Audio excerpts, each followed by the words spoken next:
In December 1976, a Singapore journalist filing for his newspaper, the London Financial Times, began his piece with these words. In Southeast Asia, Singapore is the cleanest and greenest city where everything works. There are almost no beggars in the city, no strikes, and unemployment is well within manageable limits. Almost every Singaporean has a roof over his head as a result of a housing program for which the government has footed half the bill. Nothing much to complain of there.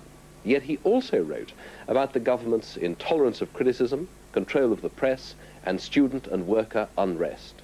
6 weeks later, the journalist was arrested on charges of alleged pro-communist activities, charges to which he later confessed in a prepared statement broadcast on prime time on government-run television.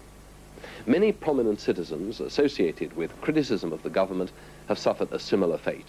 At present, there are 61 detainees without trial in Singapore, and the total is higher if you include those arrested for preliminary questioning before being detained or released.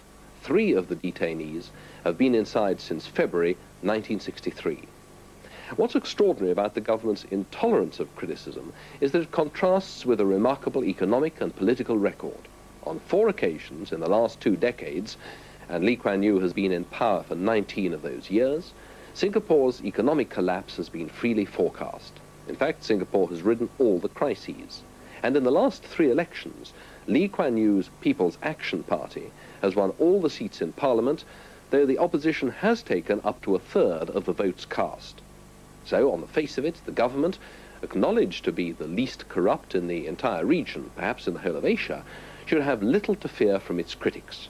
Yet it is, at the least, a bossy government. Bossy about things like orderly queuing, careful driving, littering, long hair, and the regulation of marriage, sterilization, and restrictions on union rights.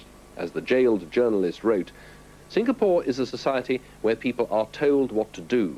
Those who do well are rewarded. But those who ask why are first of all denied the carrot, and then, if they persist, given the stick.